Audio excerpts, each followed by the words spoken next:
Jon Jones has once again expressed his desire to fight Alex Pereira, and this time Donald Trump's son, Eric Trump, has also joined him and expressed a desire to see him main eventing the UFC White House card on his dad's birthday. Jon Jones believes Alex Pereira is the ideal star for a White House fight. He highlights Pereira's widespread recognition, calling him a household name in America and in MMA, and praises his respectfulness and championship status. Jones sees the matchup as a blockbuster event that would draw massive attention worldwide, generate millions for the sport, and feature two high-level, respectful competitors. He adds that a White House card wouldn't feel complete without such a fight involving one of the greatest American fighters ever. It would be a blockbuster event. I think the whole world would come out. There's a big card you keep talking about that you want to be on, a White House card, right? Yeah, dude. Who do you want for that? You want Pereira? I'd like to fight Alex Pereira at the White House. I feel like he's incredibly respectful. I feel like he's a household name in America and MMA. Everybody knows who he is. He's a champion. He's in the conversation of being one of the greatest fighters of all time. It would be a blockbuster event. I think the whole world would come out. I've beat many Brazilians over the course of my life. Either way that fight were to go, no one loses in that fight. It generates so many millions for the sport. There's just no losing when you have such high level people competing who respect each other. When you talk about the White House and having the greatest American fighter of all time, I mean, how can you have a White House card without literally the GOAT? The GOAT. Eric Trump expresses excitement about the possibility of Jon Jones and Conor McGregor fighting at the White House card. He believes Jones still has one big fight left in him and thinks the White House would be the perfect stage. Eric adds that McGregor would likely appear on the card as well, noting the abundance of talent in the sport right now. Who would you love to see on the White House card? Oof. I mean, Jon Jones has to fight. You think he'll be on it? I would love to see him. You know what? It's funny. He put up a tweet the other day. It's like, I don't know, a month ago, where he had like one spot left on his wall. He had all the title, so, you know, because he's right, and then he had one spot left, and he took a picture of it. So I feel like he has one left in him. And man, if there's ever one that you're going to do, it's the White House. I mean, I think you're going to see. I think you're going to see McGregor at that one. Yeah. I've gotten to know McGregor pretty well, and he's a great guy. I mean, there's so much talent in there right now. I mean, Dana gained a lot of leverage off when the White House thing got announced because McGregor was kind of MIA. Yeah. Jones was retired, and then all of a sudden, White House. Oh, wait, guys, everybody wants this would be on the it. greatest performance of all time. You know, I mean, The renderings look insane. Insane. Like, that's going to be the craziest sporting event of all time. Jon Jones requested Dana White to book him for a fight against Alex Pereira on the upcoming UFC White House card. He shared that he's been training diligently, feels in top condition, and would be honored to represent the country while displaying his skills in such a historic stage. Can't wait to see you compete the White House. Can't wait to see it. I know. I really hope it happens. Dana, bro, please, bro. Please, I'm training. I feel great. I'm healthy. And I'd be so honored to represent our country and do what I do best. Johnny Bones Jones, the GOAT. We appreciate your time. Let's get this show on the road. Furthermore, Jon Jones slammed Tom Aspinall's recent performance against Cyril Gane, labeling him a one-dimensional fighter and overrated. While acknowledging Aspinall's athleticism, Jones believes his wrestling and jiu-jitsu are exaggerated. He notes that beyond a solid 1-2 combo, Aspinall struggled to make an impact and couldn't effectively hit Gane. Jones observed Gane staying composed and landing clean shots, while Aspinall appeared desperate and ultimately backed off. He emphasizes that Aspinall must rethink and improve his overall strategy.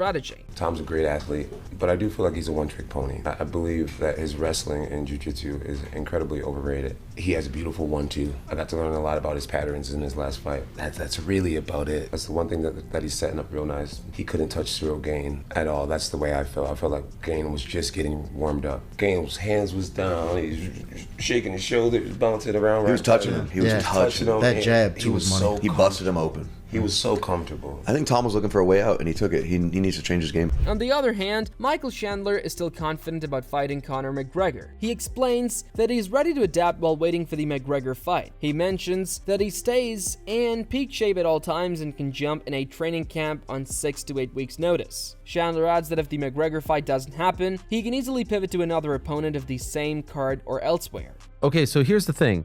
You're now back into that period where it doesn't make sense to take another fight, right? Like you're so close to this date, even though we're still, let's say, 5-6 months away, it doesn't make sense. So are you now back to that, like, I'm now waiting to see how this plays out? Yeah, I am. And, you know, similar. And does it feel familiar to you, this feeling?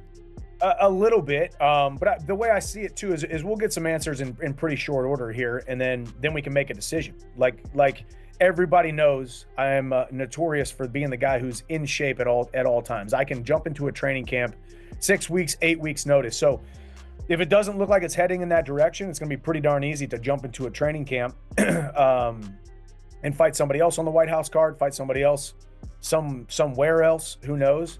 Michael Chandler recalled that Conor called the fight a done deal, but later clarified he hadn't actually signed. Chandler notes that this done deal phrasing harks back at Conor McGregor at his peak around 2014 to 2016, when he approached every challenge fully focused and confident, regardless of the opponent or short notice changes. Chandler seems to take the comment as a positive sign, recognizing Conor's mindset during that era. What are you feeling right now? You know, I spoke to Conor in our film. He said it's Chandler. He also said I signed, but then he clarified like I haven't really signed. But he's off social media, and it's been several weeks now. Are you feeling confident about this? You know, I think, yeah, like you said, he hadn't signed, but he said it was a done deal. Yeah. And done deal reminds you of Conor circa 2016. You know, circa 2017, but 2014, back in the heyday when it was like, hey, my life and what I do is a done deal. I'm 100% fully focused. I don't care who they throw at me, whether it's Chad Mendez on a week's notice after Jose Aldo pulls out, or the Nate Diaz debacle when that was a 10-day notice or whatever. He was in any person, anytime, anywhere. It's a done deal. Conor McGregor, is he that guy? We don't know. Michael Chandler reflects on Conor McGregor saying that the fight is a done deal, noting that it reminds him of Conor during his 2016 peak. Chandler explains that while it seems certain in Conor's mind, nothing is official yet. He expresses optimism about the White House fight card and feels it makes sense, but he isn't fully counting on it. But in his mind, it sounds like it's a done deal, that's what he wants. I'm the guy he wants to fight at the White House on the lawn. Fight makes a ton of sense. He's a man of his word. And we have a contract that was signed and then ripped up because of his doing. So I do feel more confident about it. And I do, I'm not hanging my hat on it. I hold everything with open arms, man. Pray for wisdom every single day. And I know that it's going to work out the way that it's supposed to work out. And I'm just going to keep myself busy between now and then. Obviously, the wrestling match, Roadhouse, the book, just signed a contract for documentary today. So we're doing all kinds of cool stuff, man. And I was put in this sport for a reason, and it's always been the same goal: make people feel something when I fight, and also change the view of what people think a mixed martial artist is. And I've tried to make good on that promise, and we're going to keep on doing some really cool things. Meanwhile, Rampage Jackson talked about Jon Jones versus Alex Pereira potential fight and believes Jones will outthink Pereira, stressing that Jones prioritizes his legacy over entertainment. He highlights Jones' strategic intelligence in selecting opponents, noting he was never concerned about Tom Aspinall. Rampage adds that Jones knows how to handle Pereira and will avoid a reckless striking war.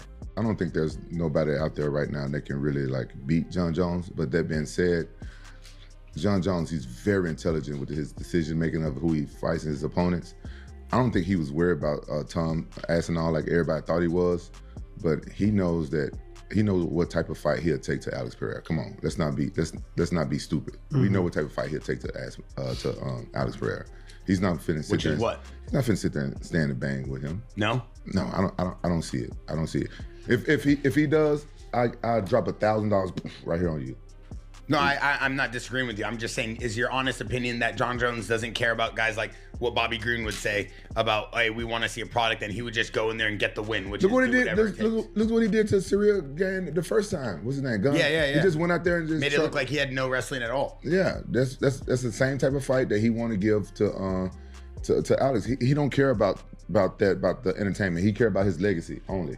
Joe Rogan also expressed excitement about Jon Jones facing Alex Pereira at the 2026 UFC White House event. He suggested the fight could become the biggest in UFC history, calling Jones the greatest fighter ever and Pereira possibly the most dangerous striker in MMA. Rogan highlighted that a matchup between them would be exceptionally unique. If Jon really thinks he's going to fight Alex Pereira, he's getting ready. Yeah. He's at least getting ready in his mind. Would it be Alex, or do you think it would be Alex? Really? Yeah, so the Tom ship has sailed. No, it hasn't sailed, but the big money fight is Alex and Jon Jones at the White House. Yeah. Are you kidding me? Yeah. Catchweight. Make it 225 fight. You don't have to be for a title. Make it the bad upper edition. The John Jones Alex Pereira fight would probably be the biggest fight in human history.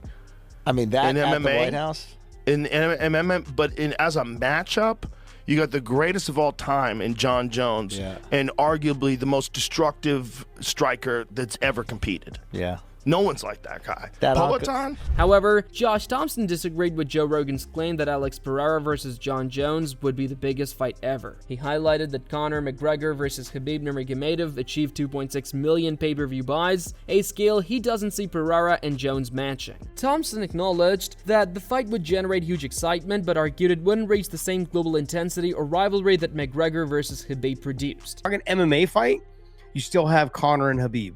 That fight did 2.5 million views, 2.6 million views. I don't think that this fight would even scratch that. Maybe back in the pay-per-view days, like when it was doing well, but I don't even think it would have done that those numbers. There was just too much animosity. Conor was a huge star. John's never been one to deliver. Now, are we just talking in terms of the excitement of it? Are we talking, at this moment, absolutely, it's the biggest fight to make. I don't think there's no other fight that you can make that will get this much pop at this moment in the sport. But to say that it's the biggest fight in human history, I'm gonna have to disagree. But look, I'm not saying that I'm not excited for this fight. I'm absolutely excited for this fight. If you want to put this fight together, I would love to see it. Dana White also commented on Alex Pereira's potential jump to heavyweight, highlighting that moving up 2 divisions in MMA is significantly harder than in boxing. He stressed that Pereira still has big fights available at light heavyweight and suggested that a shift to heavyweight would only be reasonable if Pereira is nearing the end of his career. What is your hesitation about him going up to heavyweight? He's mentioned it a few times in the past. He always wanted that John Jones fight, and I understand why maybe that fight wasn't appealing to you, but what is your reservations about sending him to heavyweight at this point? Probably that he was a middleweight. He was a middleweight, and he's going to jump up 2 weight classes in the UFC. It's not like jumping up 2 weight classes in boxing. It's a big jump. And as far as Yuri's performance, and it's not that I have any reservations about it. I mean, the guy is he's in a division that there's still some interesting fights. I don't know. It's just I like the guy so much. We'll see. We'll have to talk about it. I just don't see why, unless he wants to retire, why throwing him in at heavyweight makes any sense. Other than I just end up saying he wants to do it so bad, I'll just say yes. I don't know. Chael Sonnen criticized John Jones for staying inactive too long, saying he's the only fighter happy to take years off just to drink some protein shakes. He argued that while most fighters want to compete, Jones chooses to remain on the sidelines. Sonnen added that expecting Alex Pereira to wait a year won't prove anything or convince Dana White that Jones is serious about returning. He keeps on talking about the White House. John doesn't understand. Fighters want to fight. John is the only fighter that doesn't want to fight. John is the only fighter who's okay taking 3 years off to drink some protein shakes, sitting out on a suspension. Now he's sitting out by choice completely, removed himself from the sport, jumped back in the pool, can't decide what he wants to do. I'm just saying, if John thinks he's going to find a dance partner in Pereira, and one of the contingencies is that Pereira sits and does nothing while being 38 years old, Pereira's going to sit and do nothing for a year, it's not going to solve the problem. And it's also not going to solve Dana's problem with John and the White House, which is show me you're earnest. John could get this fight with Pereira. He should be calling it out for February. He should be looking at a date of March and then turn around and do something else at the White House. Matt Brown considers John Jones versus Alex Pereira a one-sided matchup for Pereira. He believes Jones should face Tom Aspinall instead, as a fight with Pereira wouldn't be competitive. While the bout would draw massive hype, Brown argues that Jones' wrestling size and overall skill would dominate Pereira even after his lengthy layoff. That's exactly my point, right? I want the competitive fight. I think hardcore fans, but that goes exactly right into what I was saying, right? Do we want entertainment? Because what Alex and John is going to do is have a ridiculous build-up, right? Like, where everybody's going to be pumped. There's going to be people betting on Alex. There's going to be people, just like Conor going and fighting Floyd, right? There's going to be people like, oh yeah, Conor's got a chance. I think Alex has a better chance than Conor did against Floyd, by the way. But you get my point, right? Like the matchup is literally the nightmare matchup for Alex Pereira. Like John is as big, probably bigger. I think probably a little bit bigger than Alex Pereira. A heavyweight, certainly bigger. a million times better wrestler. Like, there's no possible way in hell that Alex, his wrestling is to John Jones's level at this point. Even if John Jones is out doing cocaine for the last year and then just shows up and fights. Matt Brown also talked about the Aspinall versus Gane fight, saying it had the potential to become one of the great heavyweight battles. He acknowledged that the first round clearly went to Cyril Gane and wasn't close, but he felt the matchup was shaping up into an exciting fight and expressed disappointment that it ended before fans could see how it would have progressed. What did you make of how the fight was going? Because now I feel like a lot of tales have been spun about him getting his ass whooped, like this was going to be some sort of 10-8 round for Cyril. What did you think, and how did you think it was going to end up? Well, it was going to be a 10-8 round. I don't think it was a very close fight, but I thought it was shaping up to be a hell of a good fight that I really wanted to see.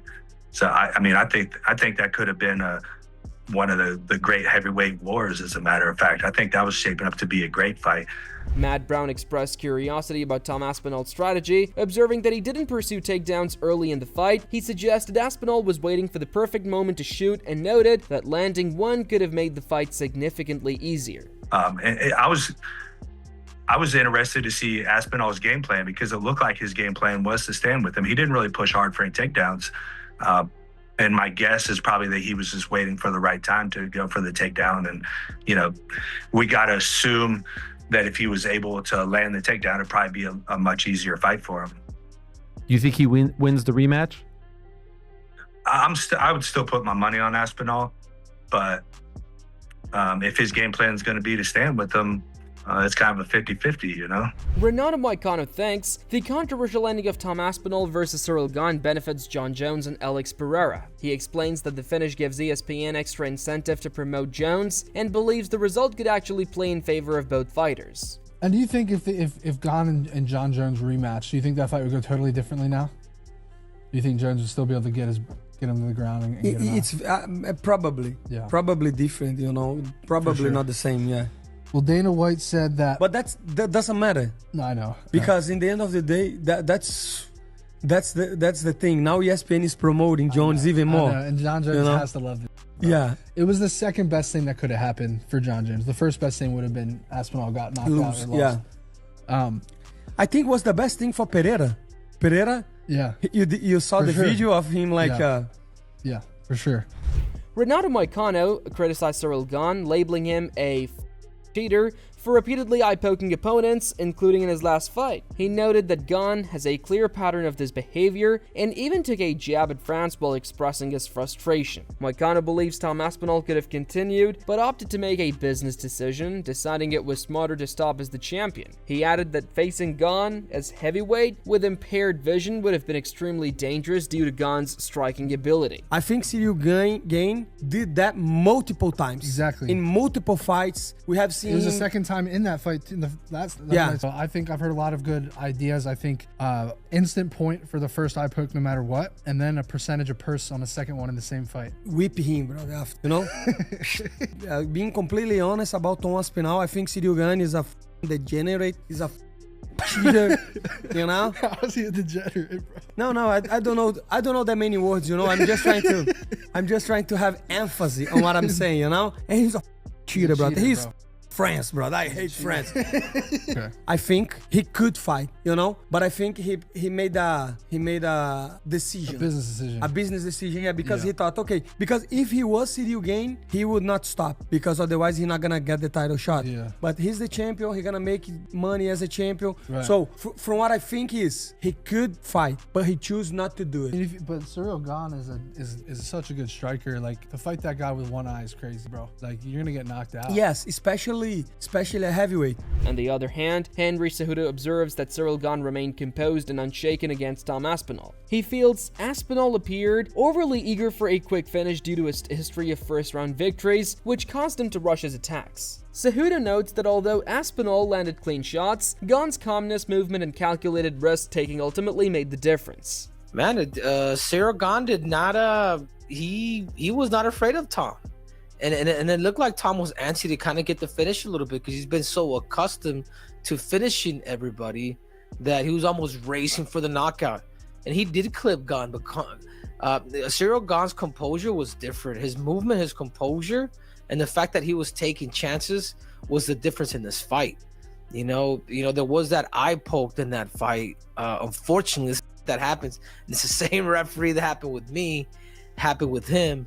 So it just don't take much. Henry Cejudo gives Tom Aspinall the benefit of the doubt regarding the eye poke, acknowledging that the injury looks severe. He understands why some might think Aspinall chose an easier way out to recover, but calls that unfair, having faced similar situations himself. Cejudo notes that Cyril Gane was controlling the fight, leaving Tom bloodied and struggling before the stoppage. He adds that Jon Jones is likely licking his fingers after watching the fight, and still sees Aspinall as primarily a one-round fighter for now. Tom, you gotta take him for his word. You know, he did get papped up. I could see why people are saying that he possibly took the easy route out, because maybe to regroup. But I mean, it is what it is, bro. I mean, that eye is the eyes. I mean, dude, I'd be the first one to be hating right now, but because it's happened to me, you know, you got to give him the benefit of the doubt, dude. You know, but other than that, man, Cyril Gane was putting in work. He had him bloody, he had him bleeding, he had him leaking. And then, you know, about a minute and a half left. I mean, the fight was pretty much, it was no mas. So overall, dude, the way that I see this fight, and I'm guarantee you, Jon Jones is licking them fingers right now.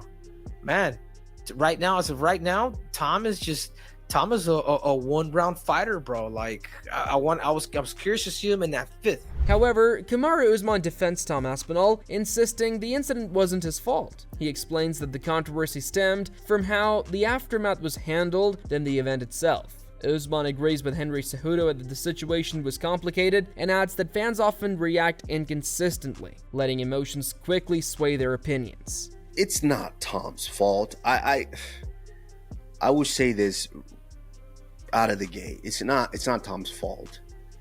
What then transpires after the incident is, I guess, how it was handled, the back and forth is and the same thing with you, Henry. I think this is the one thing that you're not understanding with kind of how the fans perceive things. We know MMA fans are wishy-washy at times. Henry Cejudo feels Cyril Gane would be favored in a rematch based in the first round. He highlights Gane's composure, willingness to take shots, and clean striking that left Tom Aspinall bloody. Cejudo emphasizes Gane's movement and confidence as decisive factors, noting that Aspinall attempted a takedown for the first time in his career but failed, underscoring Gane's dominant performance. Now, will a guy like Gane be the underdog? I don't think so, man. I think by the looks of that first round, Kamaru, like, bro, I'm favoring Gane in this next fight, this next rematch. I truly do, man. I'm legit switching my vote. The lateral movements what we talked about before, man. It was Gane's not afraid, bro. Like, fear plays a big part. It could be your best friend or your worst enemy. For Gane, he was not afraid of Tom. He was able to move in there, even take his own chance and stick him to the point where he had him bloody. The movements was a difference. Tom even tried to take a takedown. And it's the first time that he attempted a takedown and did not get a takedown. So that says a lot, dude. That wraps up today's video, and hopefully you enjoyed it. Let us know your thoughts in the comments below, and don't forget to like the video, hit the subscribe button for more UFC updates.